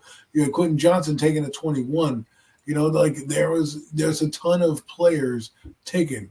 The year before that, you had Garrett Wilson in the top 10. Now, we all look at Garrett Wilson in the top 10 as a receiver. He wasn't even in the top 10 in his, you know, Rookie of the Year honors, right? But he might have been Rookie of the Year. But if you look at him, he struggled. Garrett Wilson was Rookie of the Year. Garrett Wilson? Yeah. So, yeah, he was Rookie of the Year because they had mad quarterbacks throwing to him, not named Zach Wilson. This year, he had one quarterback throwing to him, and he barely made 1,000 yards. And he wasn't the same player. People would think, look at this one. You have Chris Olave, you have Garrett Wilson, you have Drake London. That was a great receiver. And like, not to knock on Drake London, because gotta love my USC guys. But that being said, I think he's gonna be phenomenal with Kirk Cousins throwing in the football. I think Kirk Cousins is gonna get the most out of Kyle Pitts and Drake London. But that being said, some would say that Chris Olave is better, and I would say that too. Chris Olave had a more productive season than Drake London, as to be Garrett Wilson, like Adam just said. But continue. George Pickens is in this draft. George Pickens, like, right there, he's doing some good. You have Romeo Doubs, who's playing well for Green Bay. He was picked in the 4th round. So my point is that you can get these guys if you have a decent scouting department. You can get these guys all over the place. The quarterbacks is not the same. Yes, there's your Russell Wilsons. Yes, you have your Dak Prescotts of the world. But the majority of the guys come in the first 2 rounds of the draft. And mostly majority first round. Why? Because that's the most important position that you want. It's the reason why they get paid the most. And so if you're going to get paid the players the most, you're going to take them at the most premium position and at the most premium spots. And usually when you stink, that's why people say tank. Why do people tank? They're not tanking for the receiver, the best receiver in the draft. No one says, hey, let's tank for Marvin Harrison Jr. No, they say, let's tank for Caleb Williams. So, but this is the point too I want to make before we exit this topic as well, and not exit, but give the mic back to you guys and let Mac talk as well. You know, everybody's like the team has to be built before you bring in the quarterback. I would like to say this too: the Houston Texans wasn't built when they brought in C.J. Stroud. Or was it Nico Collins right here, a 3rd round selection? Did the Texans really have a number 1 receiver when they brought in C.J. Stroud to lead their franchise? I get it. People can say, like, well, Zion, we didn't know that C.J. Stroud was going to have an amazing season. Okay, let me hit you guys with this one. Was the Buffalo Bills ready to go when they brought in Josh Allen? No. Didn't the next year they grab Diggs and they're off to the races? Let me hit you with this one. Was the Bengals ready to go? They had a fully made team and they grabbed it with Joe Burrow. No, maybe the next year when they grab Chase off to the races. The point we're trying to make is, guys, this is the year to grab quarterbacks. The Bengals, the Houston Texans, the Buffalo Bills wasn't thinking about next year. Let's just get them next year, because guess what? Next year you're not coaching for the Giants and you're not the GM for the Giants. That's what happens next year if you ride it back with DJ. I don't want to get back on that subject, but that's the point I'm trying to defend here too. Nico Collins is a 3rd-round pick. He balled because of who? Because of CJ Stroud. Amon St. Brown is a 4th-round pick. My point is sealed. Continue.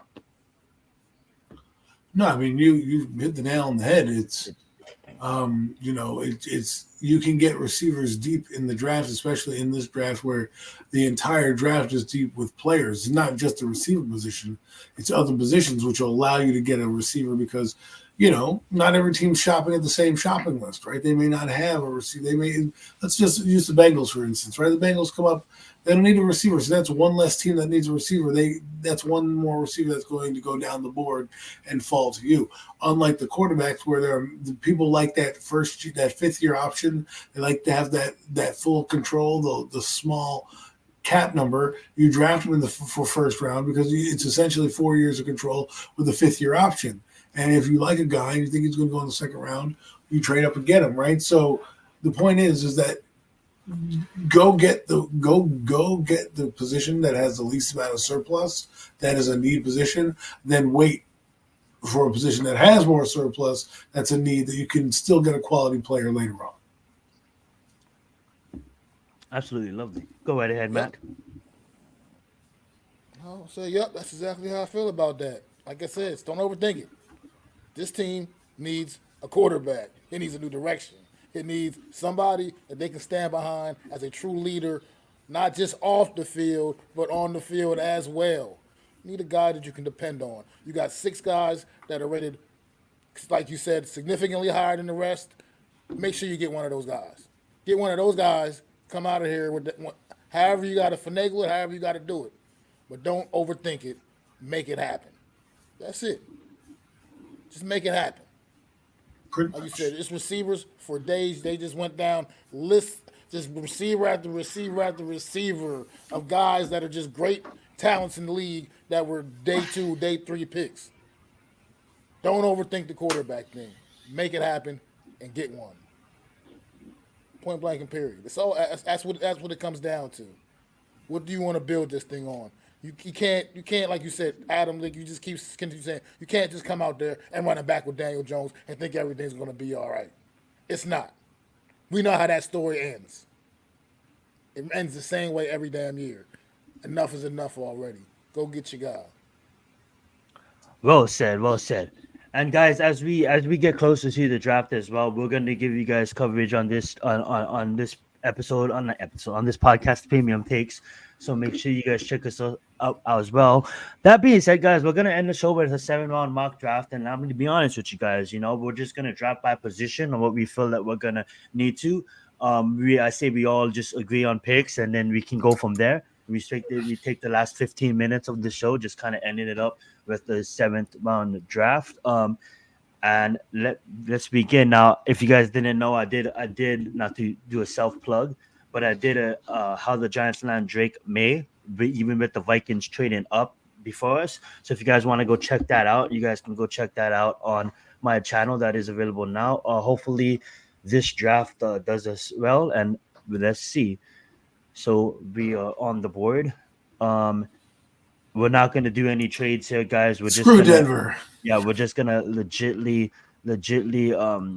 deflect that. So we got Caleb Williams as 1. I honestly think this is not going to go how it is. These mock drafts can be silly at times, but obviously for this point of the exercise, we have Jaden Daniels available. That's not going to happen.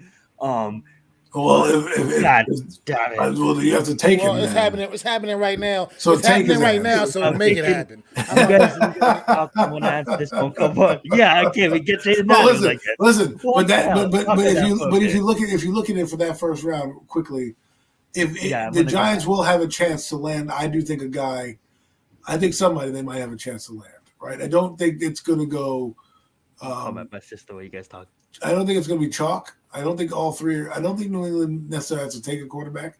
They will probably. I don't know if Jaden Daniels is the guy that they want and he's on there. Maybe they'll take him. I'm thinking he's going to Washington. I'm also thinking there's a possibility the Bears may want Jaden Daniels. Call me crazy, but with all the stuff that Caleb Williams has put the Bears through already and the things that he does and where he's from, it would be easier for them to just go Jaden Daniels. Out there in full force at the pro day the other day. Yeah, listen, I mean, obviously, did you see that 80-yard bomb that guy threw? My God, the way that pro day, I was like, you have to be dumb not to pick up number one. I love it too because they still have JJ. They still have JJ going to the Vikings, and I kind of love how that happened. In my draft, I basically had the Patriots.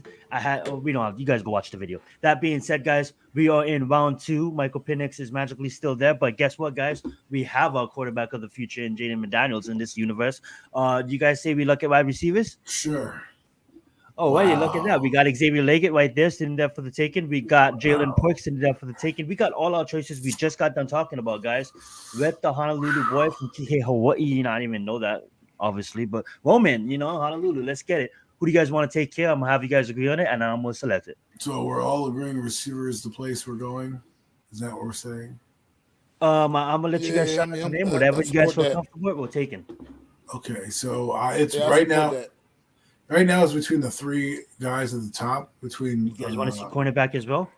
No. Well, if we agree on receiver, let's just stick with the receiver pick right now. If that's where we're going to go. If we're the GMs and this is our war room, and we're shopping for a need, I guess we went to. I'm going to go outside the box here. Don't get cute. It's a second-round pick. No, well, I said the top 3 guys are. Okay, decent. Yeah. I thought you were going to scroll down. No, I'm going to go down with Malik Washington and get a reach. No. I'm thinking I want to go with Jalen Polk. I agree. I like McCullough, Kai Corey, but I think we have a little too many of them. As much as I like Xavier Leggett, I still think at 47, this guy, 6'1". Can you go to his measurables quickly? His write up. Not Leggett's, the other guy. Polk? Yes. He's 6'1". He's a decent player. 203. He's the possession receiver that we would need. And you can't really go wrong. I'm going to pick him just because I think that's what the Giants would go with. He would be the highest rated one on the board. I know that we have McCullough Kai Corey here, but I'm going with a little different receiver than the ones we already have in the building. And Mac, I don't know. You can agree, disagree, go with somebody else. I'm gonna say this, Mac. If you say Pork, Leggett, or Parcells, I'm with you. I agree with Adam with Pork, but I wouldn't mind either one. But whatever you want, Mac, it's on you. I do kind of tend to lean more towards Leggett. I think he just has that more star power that the team could really benefit from as well, I think. But it's not a bad pick either way. Surprising both of them right there available. Honestly, I'm fine either way. We can go with Pope. It's fine. Absolutely. So, me being, I guess, the deciding factor, I'm going to lean towards Adam here. But if this happens again, I'll probably lean towards Mac. I like them both. As Mac said, you can't go wrong with both. I'm going to lean towards Pork because me personally did my research on him. Need to do my research on Xavier Leggett. So due to this GM's lack of knowledge. But, but Polk had a good season too. He played in that Washington offense with Michael Penix Jr. Another quarterback that made his receivers. You had Xavier Leggett, who played with Spencer Rattler, another quarterback that made his receiver. And we're not trading, so get out of here, Bengals. Go suck an egg, Broncos. All right, guys. So our needs now would be a cornerback. I would say as well. If you guys want to go, can I see tight ends real quick? Tight ends, absolutely. I was just about to say that. Ooh. Cage Stover is still there from Ohio State. I do like him a lot, and it'd be tough to see if we would get him at 100. I don't know if we would get him at 4th round. I don't know if I want to reach right here for him. Good, yeah. Can you go to the all positions, please? Oh, absolutely. Just to see who's high. D tackle. I think I would go BPA here. Or, see, the tight ends is there too. So Sanders could be the pick. And even double up on wide receiver. I would either go D tackle or tight end here. That would be me. I'll leave it to Mac. Yeah, let's see what Mac wants. Mac, what position do you want to look at? I should look. I would just. Nah, I think you need definitely look at the cornerback position. Cornerback, absolutely. Right now, I just think it's a pressing need for this team. Got to definitely get that depth build back up at that spot. Got DJ James out of Auburn. We can get. I think King might fall to us. We got Chris Drain out of Missouri. We got Ronaldo. We got Green out of Florida State. What does the chat say? That says DT2. You want to look at DT? You guys looking at any cornerbacks here that you guys like? You guys want to take, or should we go to DT? Yeah, we'll take a look at Let's look at the DT. All right, we got some high DTs on the board as well. We got McKinney Jackson from Texas A&M. Got Miami, Leonard Taylor the third. See number 3. We got those are edge rushers. Edge, absolutely. Ooh, wait. Go back. Yeah. Wow, yeah. Fisk, Randall Fisk, he blew up the combine, man. Wow. I wouldn't mind him either. As well. I know Leonard Taylor's out there in Miami, Florida, and probably people would be like banging the table for Leonard for the next LT, I guess. But Brandon Fisk might be the guy that we can put right next to Dexter Lawrence and still got no run zone. Yeah. All right, I'm down with that. Let's see how Mac feels about it, though. I mean, I support that. I'm tired of watching our defense get gashed in the run game. I mean, do you want Leonard Taylor to make a case for him?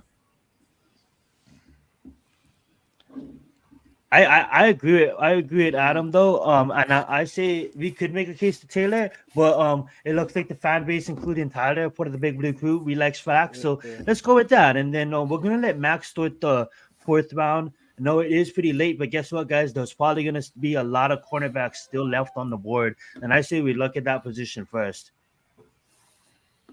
We have Cam Hort. We have Johnny Dixon. We have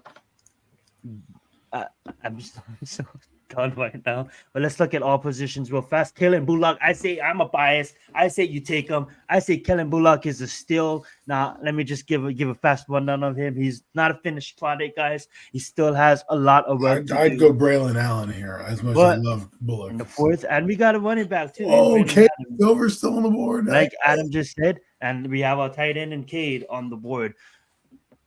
I like my 3 choices are Braylon Allen, Kellen Bullock, and Cade Stover. Either any one of those, it's all a need. The highest value is Braylon Allen. He's still on the board this late. Kellen Bullock, obviously pretty decent. But Cade Stover, right where you need to pick him in the 4th round. I think the Giants have a huge need at tight end. This guy can block and catch out of the back and catch the ball. The Giants need a 2-way tight end.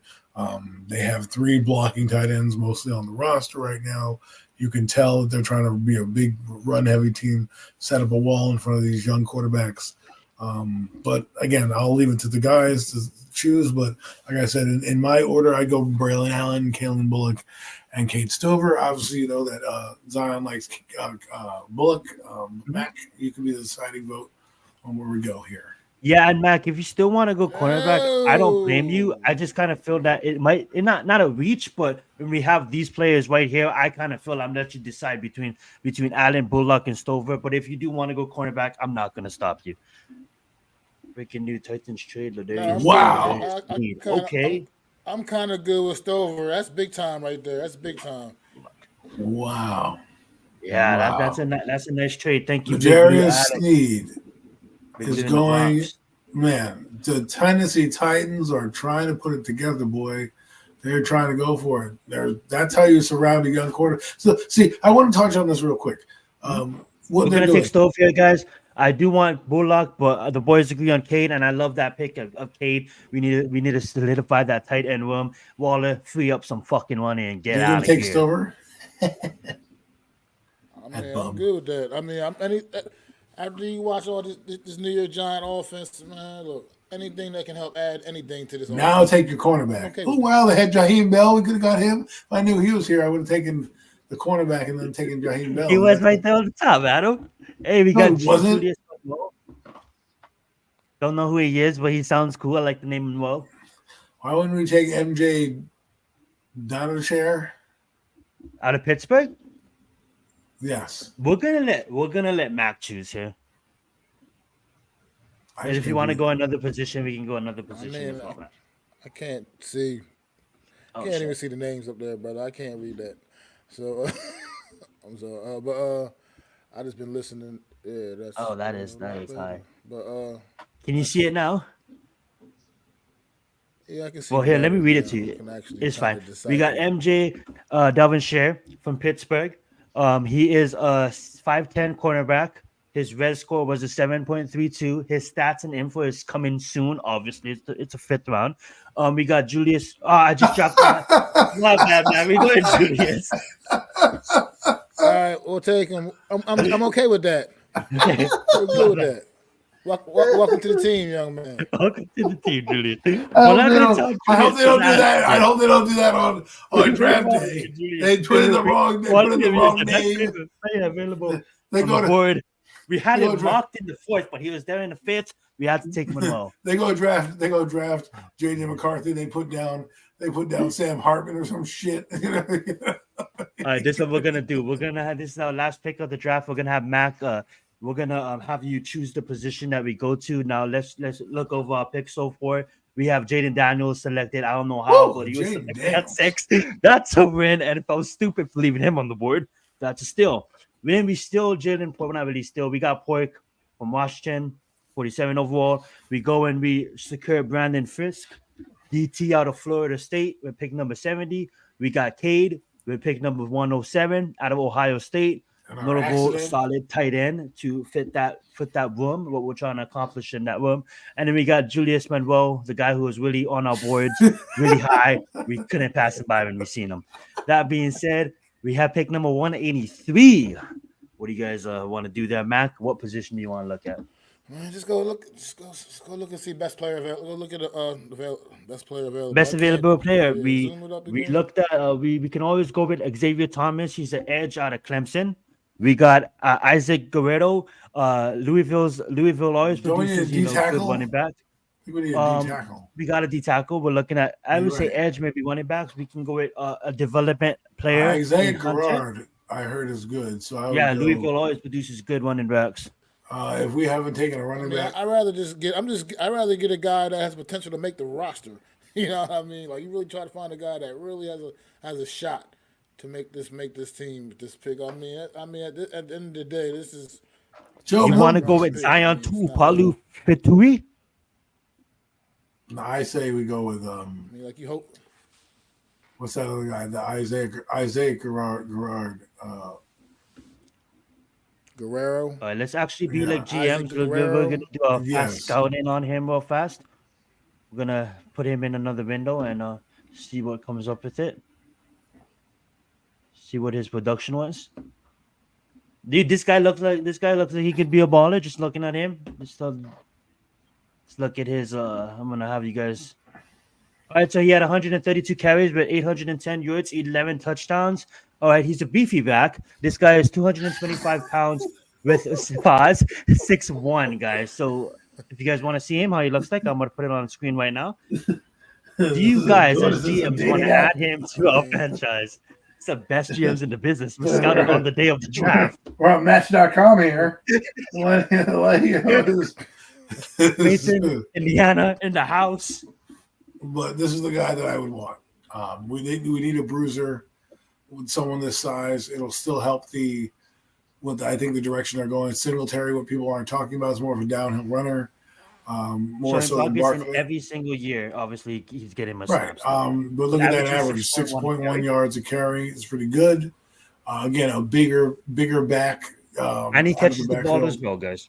Decent back. Like so, I mean, you get value pick for the guy. You got a 5th round, 6th round pick on the guy. He can come in and have, look at that, against USC, 23 carries, 161 yards, 7.0 yards, 3 touchdowns. That's in the Holiday Bowl. Talk about your last game. That's called making a statement right there. So he's on the board. I think it'll be good value. I think what the Giants are doing, I think I would pick him. That's what I would do. Alrighty. So do you feel I support comfortable that. enough that he would make the roster? Yes. Alrighty. So Mac, do you support that? You said you support that? I do. I do. Alrighty, guys. So with pick number 183, the New York Giants select Isaac Guerrero, running back, Louisville.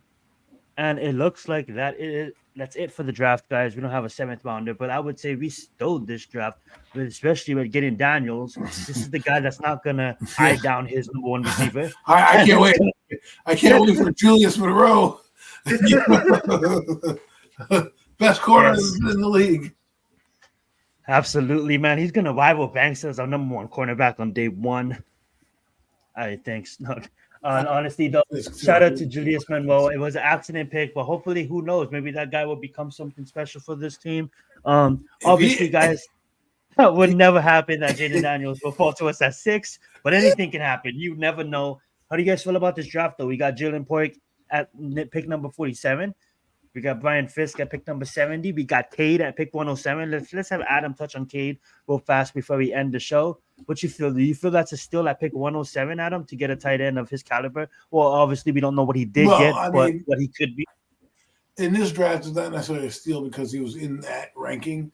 So to get him, I would think it's good value, decent value at the time. It's not like you're reaching for the guy. It's in the cluster of where he's going. So I think that would be a good player to have on the back of the roster. I think I like the 3rd and 4th round picks almost slightly better than the rest of the draft, except for maybe Jaden Daniels, just because I just know that receiver is I know that Jalen Polk's going to produce if he has a quarterback. I know that Jaden Daniels will produce because he has 2 bobbleheads in front of him as a quarterback. Even though I like Drew Lock, he definitely has a bobblehead in Daniel Jones and Tommy DeVito. So he will elevate the offense, Jaden Daniels. That's what we're talking about. We're talking about an upgrade. But Cade Stover allows you to have a blocking tight end. You can run double tights with him and Bellinger. I think Darren Waller, between me, you, and the wall, I think he's done. So we'll see what happens there. Absolutely love it, guys. I really appreciate you guys tuning in for almost 2 hours now. We're coming up on 2 hours. Longer episode than usual. We had a lot to get to. That being said, guys, thank you guys so much. I'm gonna give the hosting duties back over to my man Mac as he ends the show, like always, in a great energy, like always. That being said, guys, I know that will probably never happen, but I'm super excited what we accomplished tonight, getting Jaden Daniels and also getting Monroe. That being said, goes, I'm passing it over to Mac. Let's get it. Well, great job, everybody. I definitely appreciate y'all all tuning in to another edition of the Premium Takes podcast with myself, Mac the Giants fan, Adam Costas, Zion Zenith, man. We are the Horseman, baby. And we appreciate y'all definitely tuning in on another Friday night, spending it, chilling out, hanging out with the Horseman, man. We talk about a little bit of sports things here and there, whatever it may be, man. But definitely get them 4s up for our guy, NYG Jeffy T, man. Always going to be here with us. No one's ever getting a seat at this table, man. NYG Jeffy T, always here with us in spirit, man. Throw them 4s up for our guy, man. This is the Premium Take Podcast, and we'll see y'all next Friday night. Pass!